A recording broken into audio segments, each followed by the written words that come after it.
There is a particular kind of helplessness that came over defenders who marked Lionel Messi at his peak, and the strange part is that it had nothing to do with surprise. They knew what he was going to do. Everyone in the stadium knew. He would take the ball somewhere near the right, drift infield, and cut onto his left foot. More or less the same move he had been making since he was a teenager. The scouting reports spelled it out, and the coaches drilled it all week. And still, for one extraordinary stretch of years, it simply did not matter. This is the story of that stretch. The window, running roughly from 2009 to 2015, when Messi was not merely the best player in the world, but was quietly redrawing the outer limit of what the sport allowed a single man to do. To understand how high he climbed, you first have to see the short runway he took off from. He was born in Rosario, Argentina in 1987, small for his age because of a growth hormone deficiency, and the treatment was expensive enough that the clubs back home would not fund it, but Barcelona would, and so, a boy and his father crossed an ocean in exchange for the player who would come to define the club's golden age. The smallness, which sounded like a flaw, turned out to be one of his engines. A low center of gravity and short, fast steps let him change direction faster than bigger men could react, the ball staying so tight to his left foot that it looked attached to it.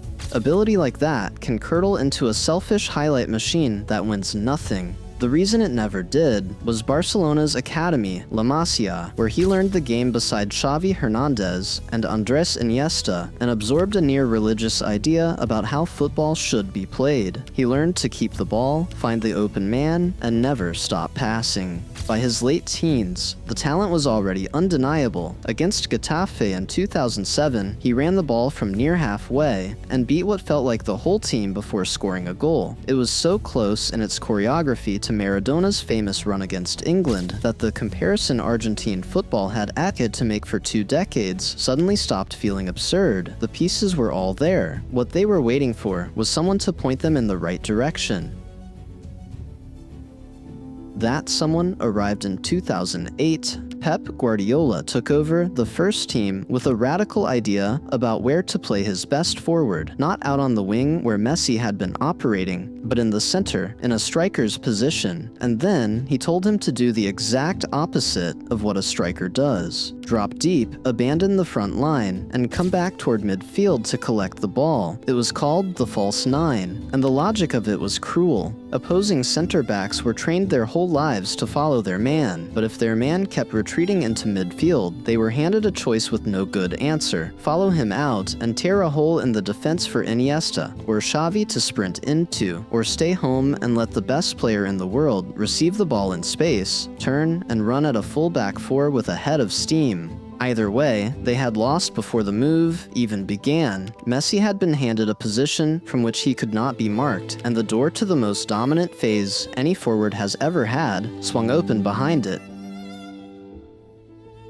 In Guardiola's first season, Barcelona won everything, not most things, but everything. La Liga, the Copa del Rey, the Champions League, and then the Spanish Super Cup, the European Super Cup, and the Club World Cup, 6 trophies inside a single calendar year, a clean sweep no club had ever managed before. The Champions League final against Manchester United in Rome was settled when Messi, the smallest man on the pitch, climbed at the back post to score with a header, as if to retire the last argument anyone thought they had left against him, that a player so small could be bullied in the air. At the end of that year, he won his first Ballon d'Or, the trophy for the best player in the world. He would not be handing it back for 4 years. What came next, from 2009 to 2012, is the most statistically dominant stretch any forward has ever produced, and it is worth slowing right down for, because the figures are hard to believe even now. He won the Ballon d'Or 4 years in a row, the first player ever to win it 4 times, and he did it consecutively, allowing no one in. In 2011, his Barcelona side, a team often named among the greatest ever assembled, won the Champions League again at Wembley, and Messi scored in the final to help bury Manchester United a second time. Then came the season that sits at the absolute summit of his career, and arguably of anyone's. In 2011-12, he scored 73 goals in a single campaign, a European record that still stands and may stand for a generation. 50 of them in La Liga alone. In March of that season, against Bayer Leverkusen in the Champions League, he scored 5 goals in a single match, something no player had ever done in the competition's entire history, before or since. And across the 2012 calendar year, he scored 91 goals for club and country combined, breaking a mark Gerd Muller had set back in 1972 that had gone untouched for 40 years and that everyone had assumed would simply never fall. The most disorienting part was that none of this was a single freak season he then fell away from. He sustained it year after year until a hat trick stopped registering as an event and became something closer to a routine. And the goals arrived in every variety the game allows: curling free kicks, first-time finishes struck on a single touch, delicate chips, penalties, and long solo runs that ended with the ball rolled calmly into an empty corner. To line up a cross from Barcelona in those years was to know, before kickoff, that he would very probably score, and to be unable to do a single thing with that knowledge. These were not soft numbers, penalties, and one-yard tap-ins quietly padding a tally. They were a relentless flood of goals of every conceivable kind, scored against teams that organized their entire week around stopping this one man and failed anyway, week after week, for years on end. It is worth pausing on that 2011-12 season on its own, because it is the closest thing football has to a clean look at the ceiling of the sport. 73 goals in a single year is not a total, a great forward. Slowly builds toward across a long career. It is a great forward's entire prime, compressed into 10 months. He was scoring in something like 4 of every 5 matches he played, frequently more than once, and he was doing it while also dropping deep to start the moves, take the set pieces, and decide when Barcelona sped the game up and when they slowed it down. The strangest detail of all is that the team did not even win the league or the European Cup that year. Real Madrid and Chelsea saw to that, and yet, the individual record he set still stands more than a decade later, untouched by him or by anyone since, which tells you something about how far past the normal range of the game he had pushed. It was not sustainable, and it did not need to be. It happened once. It was real, and it sits in the record books now as proof. The records, though, are the least interesting way to understand what was happening, because a number can tell you something occurred without ever showing you why. What made peak Messi extraordinary was the specific way the goals arrived, the unshakable sense, when you watched him, that he was running on a slightly different clock than everyone else on the pitch. He saw the pass half a second before it actually existed. He began his run a beat earlier than the defense recognized the danger. In the most crowded patches of the field, where there appeared to be no room at all for anyone, he located a sliver of it and slipped through, and the broadcast camera only caught up to what he had already seen after the ball was sitting in the back of the net. The dominance was not loud, it was quiet and total. The unhurried look of a man solving a problem the rest of the league had not yet realized was even solvable. And he was solving it in front of 70,000 people, who had paid specifically to watch someone try to stop him. Defenders who faced him in these years tended to describe the same sensation, the feeling of having done everything correctly, of closing the angle and staying on their feet and refusing to dive in, and being beaten regardless, as though doing everything right had simply stopped being relevant the instant he took his first touch.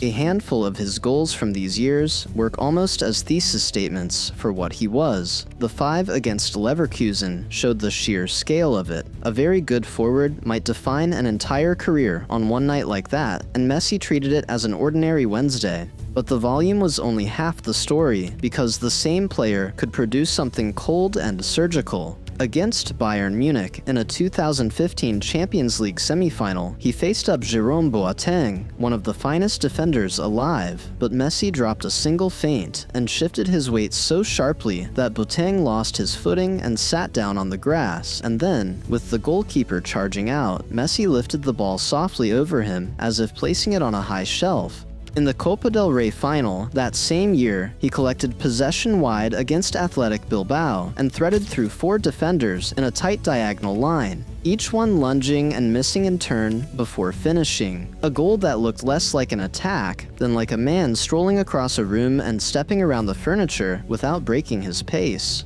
The range is the entire point. The poacher's 5-goal haul and the artist's impossible solo slalom were the same player inside the same window of his life, and that is what nobody before him had managed to be at once.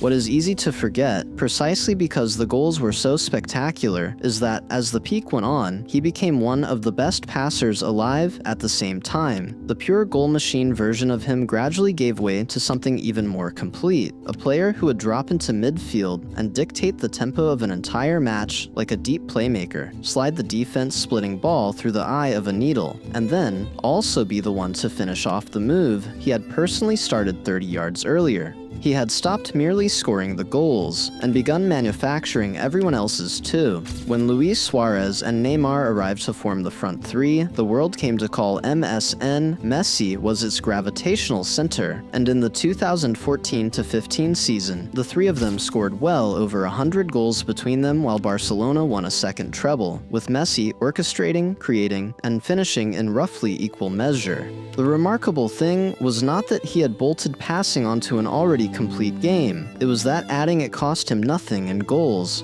He was now doing 2 entire jobs at the level most players struggle to manage one. In the seasons around the treble, he was not merely leading the league in goals, but piling up assists at a rate that would have made him the most dangerous creator in Spain, even if he had never scored a single one himself. And opponents were left to defend, somehow at the same time, against the man most likely to score, and also the man most likely to set up. Teams were not, it should be said, sitting back and quietly accepting this. They tried everything. They man-marked him with their best defender and shadowed him across the field. When that failed, they doubled up, sending a second man to close the space the instant he received the ball, which only meant that somewhere on the pitch, a teammate was now unguarded, and Messi could see him before the defenders could. They fouled him cynically and constantly because at a certain point, a foul was the only thing that reliably stopped him, and he absorbed the kicks and got back up and kept coming. Some teams gave up on stopping him at all and instead packed every player they had inside their own penalty area, conceding the entire field in the hope of clogging the last few yards, and he picked those locks too, with a disguised pass or a shot from an angle that should not have existed. Every conventional method of stopping a great forward was attempted against him across these years, and the league tables at the end of each season recorded, in cold print, that not one of them had worked. And none of it happened in a vacuum, because for the entire length of his peak, Cristiano Ronaldo sat on the other side of Spain, at Real Madrid, putting up numbers nearly as outrageous and flatly refusing to let Messi pull away into the distance. The two of them traded the Ballon d'Or back and forth for the better part of a decade, and dragged one another to heights neither would likely have reached alone. The rivalry gave every Clásico the charged weight of a heavyweight title fight, and turned what might have been a quiet era of one-man dominance into a sustained public argument about which kind of greatness was the greater one. Ronaldo's engineered, relentless, gym-built brilliance against Messi's effortless, improvised, almost accidental genius. It meant that nothing Messi achieved at his peak was ever uncontested. Every record he set had someone standing right behind him, breathing on his neck, ready to match it the following week, which is a large part of why those records carry the weight that they do. So what was peak Messi in the end? More than anything, he was the resolution of an old argument about how football is supposed to be won. For generations, the game had seemed to force a choice. You could have the dazzling individual, the dribbler, who made crowds gasp but rarely decided the matches that actually mattered. Or you could have the efficient winner, the player who did the simple thing well and quietly collected trophies. The romantics took one side, and the pragmatists took the other, and they argued about it endlessly. Messi refused the choice. At his peak, he was the dribbler who made the crowds gasp, and the player who decided everything, the soloist and the system man at the same time. The living highlight reel, who also happened to be the single most reliable source of goals on earth for the better part of a decade. He took the most romantic street football version of the sport, the small boy running at everyone with the ball glued to his feet, and turned it into the most successful version of the sport as well, which everyone had always assumed was flatly impossible. But still, there was one trophy that eluded him through these years, the World Cup, and the criticism that trailed him for it was relentless and never quite fair. But it should not be allowed to shrink what he was during this window, because for all of it, no amount of that criticism ever actually found a way to stop him on the field. Which brings it all back to that defender, standing out on the touchline, watching him approach. The defender knows the ball is going onto the left foot. He knows Messi is going to cut inside. He has studied the video and listened to the coach, and he is, by any reasonable standard, ready for it. And then it happens anyway. The small shift of weight, the half step, the ball that is somehow already past him, and the defender is left turning his head to watch a player he understood completely vanish toward his own goal. That was peak Messi. He did not beat you with something you had never seen before. He beat you with the one thing you had seen 1,000 times, the thing you had spent all week preparing for, and the quiet helplessness of that, repeated across the best years of his life, and a continent's worth of defenders, who all knew exactly what was coming and could do nothing about it, is maybe the truest measure there is of how good he actually was.